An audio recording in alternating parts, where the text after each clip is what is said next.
Hello दोस्तों, उम्मीद है कि आप लोगों को मेरी ये कहानी वीडियो पसंद आ रही होगी। मेरे आज की कहानी का शीर्षक है विजयदशमी पर विजय। तो चलिए शुरू करते हैं। एक समय की बात है, पथरौरा नामक गांव में एक खूबसूरत परिवार रहा करता था, जिसमें सभी लोग बहुत प्रसन्न थे, खुशी से रहा करते थे।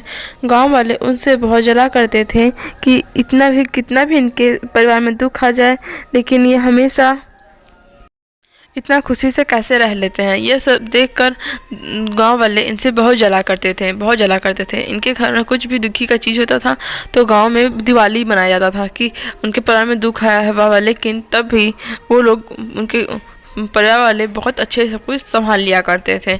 उसी परिवार में एक प्रीति नाम की लड़की रहा करती थी, जो कि बहुत ज़्यादा बहुत सुंदर थी। इसलिए गांव वाले और भी जला करते थे।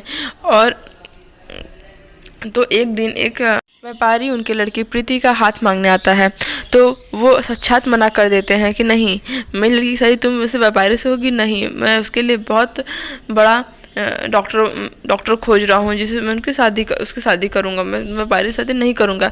यह सुन के व्यापारी को बहुत ज़्यादा धक्का लगता है और उसको लगता है कि उसकी बेइज्जती की है, और उसका बदला लेने के लिए वो बोलता है अब से तुम्हारी शादी मेरी बेटी से ही होगी, तुम्हारे घर की शादी। और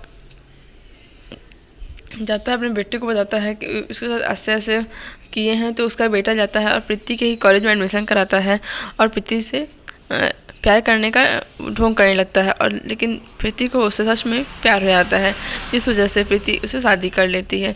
लेकिन वो तो सब कुछ, जो लड़का मनोहर था वो सब कुछ जानबूझ के किया था। इस वजह से प्रीति के घर पे आने के बाद प्रीति को बहुत मारता है, बहुत ज़्यादा मारता रहता था। दिन भर मारता पीटता रहता था, लड़ाई करता रहता था, दारू सिगरेट पिया करता था। इससे प्रीति बहुत परेशान थी और प्रीति उन पापा को बताती है। उसके पापा बोलते हैं अब तुमने ही तो भाग के शादी की, मैंने तो पहले ही मना कर दिया था।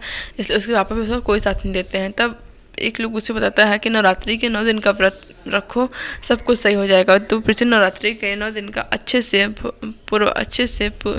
व्रत रखती है। और 10वें दिन माँ दुर्गा उसमें एक सपने में आती हैं और कहती हैं कि तुम जो भी करोगी मैं तुम्हारा साथ दूंगी, ऐसा कह के चली जाती हैं। तो वो प्रीति सोचती है अब मुझे ही कुछ करना होगा, और प्रीति जाती है एक चाकू लेकर, माँ दुर्गा के रूप में एक चाकू लेकर मनोहर के पेट में डाल देती है, जिस वजह से मनोहर की वहीं पे मौत हो जाती है।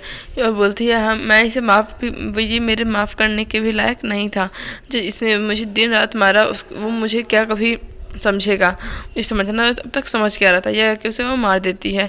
और फिर माँ दुर्गा को सद देती हैं। लेकिन फिर मनोहर लगता है उससे हाथ पैर जोड़ने की मुझे माफ़ कर दो। तो प्रीति उसे हॉस्पिटल ले जाती है और फिर बाद में सब कुछ सही हो जाता है। मनोहर अपने पापा को घर से बाहर निकाल देता है, कहता है कि इन्होंने ही मुझे सब कुछ ये सब करने के लिए कहा था। तो थैंक्स फॉर वॉचिंग, वीडियो अच्छी लगी तो लाइक सब्सक्राइब करना भूले। बाय दोस्तों।